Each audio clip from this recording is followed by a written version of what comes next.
very, very much. Wow, thank you. Thank you very much. Boy, that's much more enthusiastic than you would have been at 9:30 Mass, right? My goodness, y'all are up bright and early here in the land of the free and the home of the brave. Gustavo, thank you very, very much. When you were talking about that meeting, I turned to my seatmate and said, man, that seems like eons ago, but I compliment you for remembering not only that I said yes, but also that I told you you were as bad as the Irish. And I also, in that honor, wore my green tie today for you, my friend, and my immigrant great-grandparents. Good morning. It is great to be with you. How many of you are visiting our great city and state from out of state? Awesome. Well, we're glad you're here. And welcome to Maryland and to Baltimore, the greatest city in America, with all due respect to Chicago and Los Angeles. We are the original land of the free and the home of the brave, and it was in our waters out there in our port that that national anthem was penned, and I'm going to come back to that in a second. But let me say a very special word of thanks right off the bat to the National Partnership for New Americans, and to our host, Gustavo Torres, and everybody that works with CASA of Maryland. Thank you very, very much.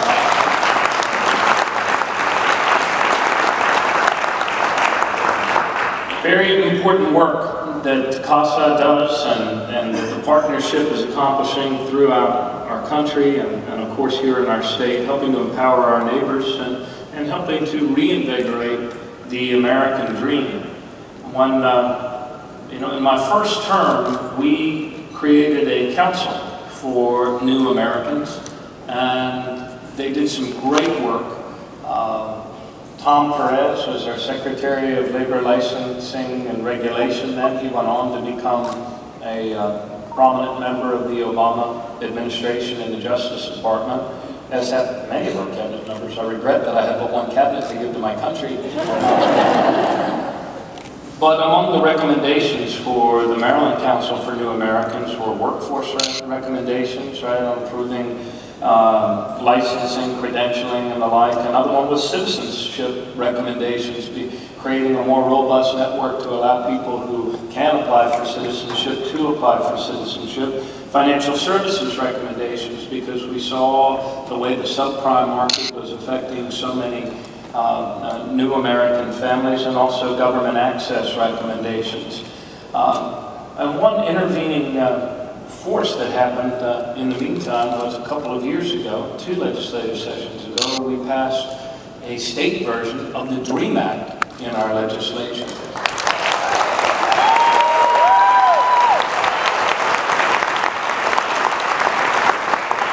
And now that is up on the ballot because those who were afraid of the DREAM Act got up the signatures to petition it to the ballot. So I know that there are other states that have had some version of the DREAM Act when it comes to in-state tuition for immigrant children. This is the first one, I believe, that's ever actually gone to the ballot, where the people will be asked straight up what kind of country they want their children to live in and inherit. Let me share with you a quick story, since Gustavo got me in a memory lane sort of thing.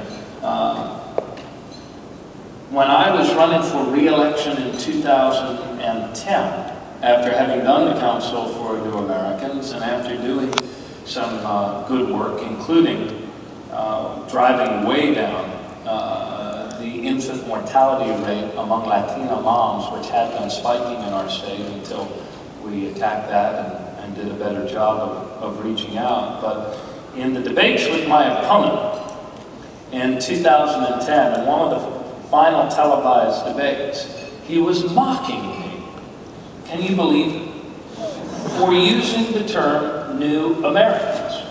And as I recall the moment, he, with a sneer and with his in-house studio audience, partly packed with people that were like-minded as he was, he said, New Americans, with a sneer.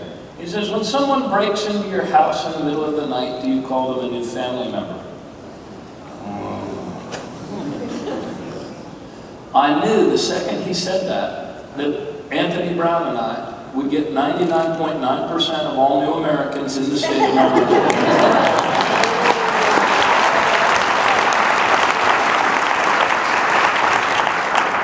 And in fact, we did. Instead of, the first time out, we were victorious by a 7-point margin. 4 years later, it was a 14-point margin. And I'm absolutely convinced that a part of that victory was attributable to the very clear difference between the two visions that we offered the people of our state.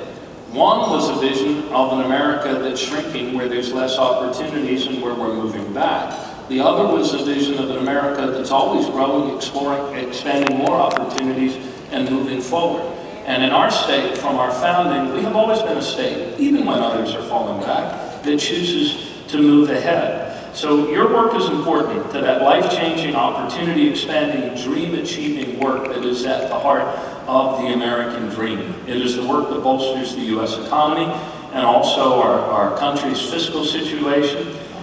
Through the $90 billion that immigrants pay in taxes throughout our country year after year.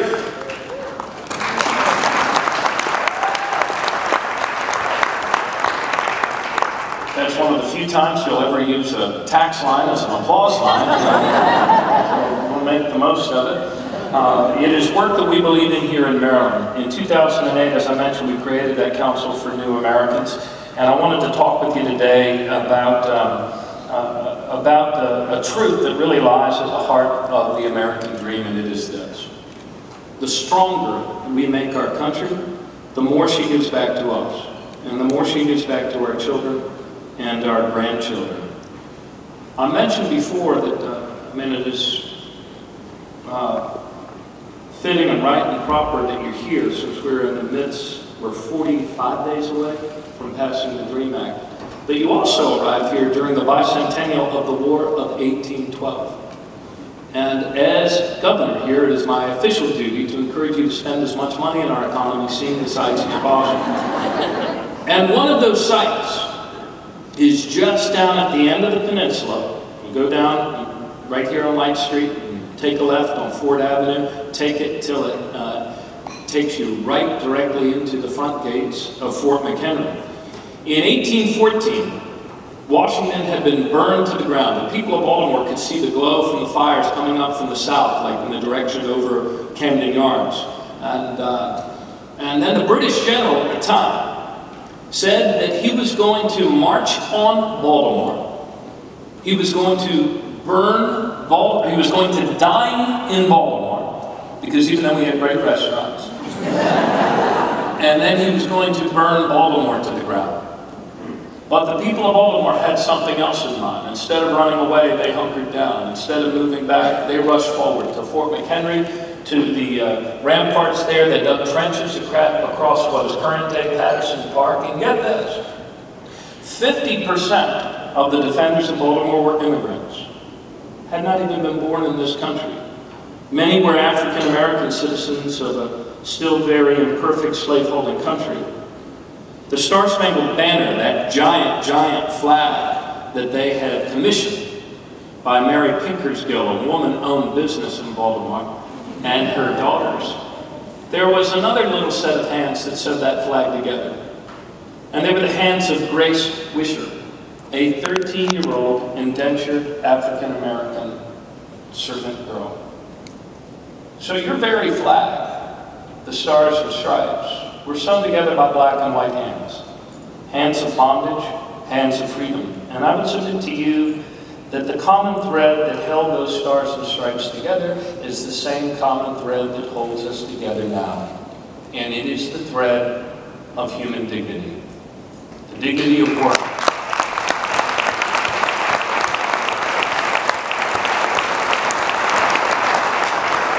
It is the dignity of work. It is the dignity of a job. It is the dignity of every child's home. And it is the dignity of every individual. We progress on the strength, not on the weakness of our neighbors. That too is an American truth. We move forward when we expand opportunity to more people rather than to fewer, regardless of where they or their grandparents or parents happen to have been born. And with this in mind, you picked this ideal time to come here. The DREAM Act is on the ballot here in November. Often throughout our state's history, we have been the state that first sets the example, and I believe that we will do so with the DREAM Act. And why is it important? I know I'm preaching to the choir here, but as Dr. Martin Luther King once said, sometimes it's important to preach to the choir, otherwise they stop singing.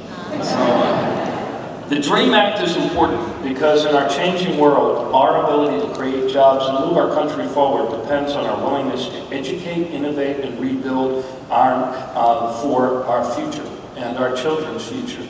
Back in the 1880s, I think, Gustavo, in Baltimore, when we were seeing successive waves of German immigrants coming to Baltimore, the leading mothers and fathers of Baltimore created some 15 public elementary schools that taught reading and math in German. Why did they do that?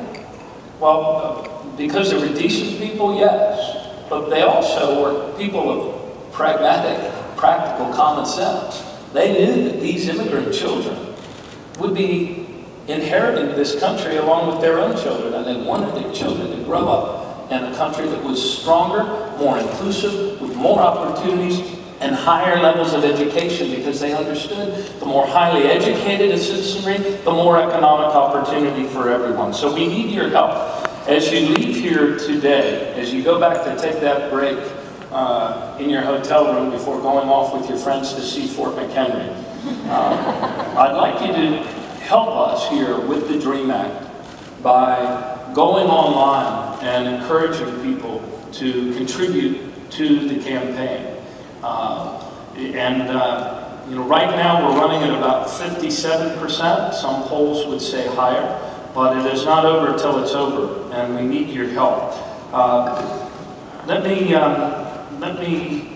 conclude. I don't know that I need to talk with you more about the DREAM Act. I think you get it. And I think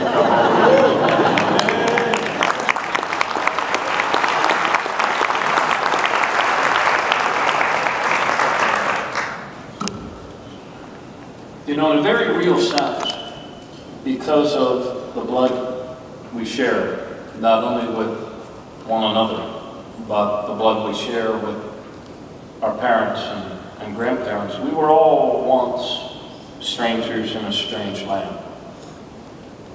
My parents' grandparents were mostly all immigrant people, Irish and Germans, and their first language might not have been English, but the hopes and dreams they had for their children, they were purely American.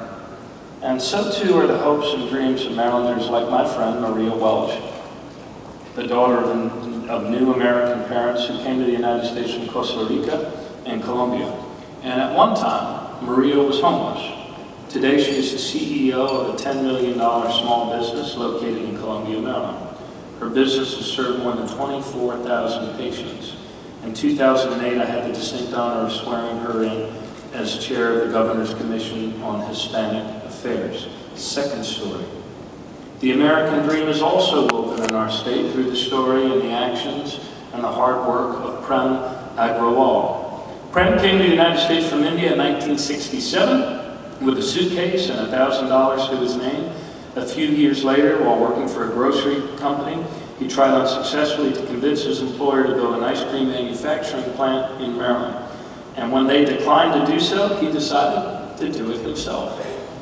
And for the next 10 years, he ran a successful ice manufacturing business. Today, he's president and CEO of a successful lumber and tire company in Prince George's County, Maryland, called GE Frisco. Third story. The American dream is also told in the healing innovation of this Maryland company called Theodore, which was launched by Dr. Eddie Agbo. Dr. Agbo is an immigrant from Nigeria. Theodore is working on cost-effective ways to test for malaria, reminding us all that our greatness as a people isn't about how many smart bombs we're able to send against our enemies halfway around the globe. It is determined by how and to what degree we can unleash the weapons of mass salvation to heal these sorts of diseases that take so many lives, especially of children all around the world. But we have the power and the ability as Americans to actually cure and solve and prevent. So look, in conclusion, we live in changing times, and that is undeniable. The question is, what sort of change will we make of it? As we search for the good intentions of our neighbors, especially those who might disagree with us about policy choices that we need to make together for a better country, as we search for common ground and a better way forward, we need to ask one another, including the leaders of the Republican Party, and we need to ask without any anger, meanness, or fear, how much less do you really think would be good for our country? How much less education would be good for our children?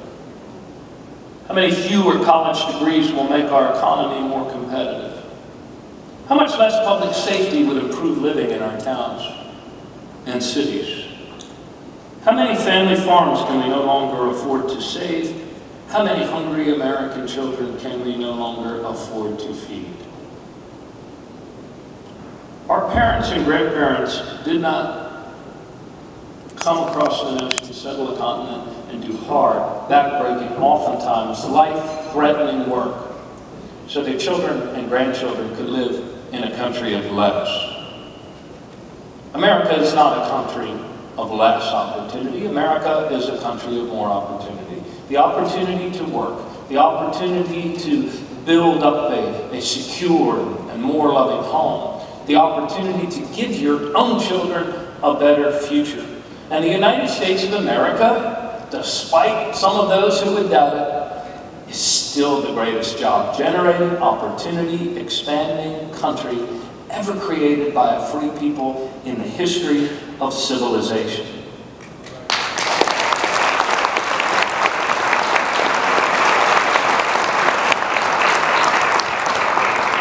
And that is true, not despite new Americans. That is true because of new Americans. That is true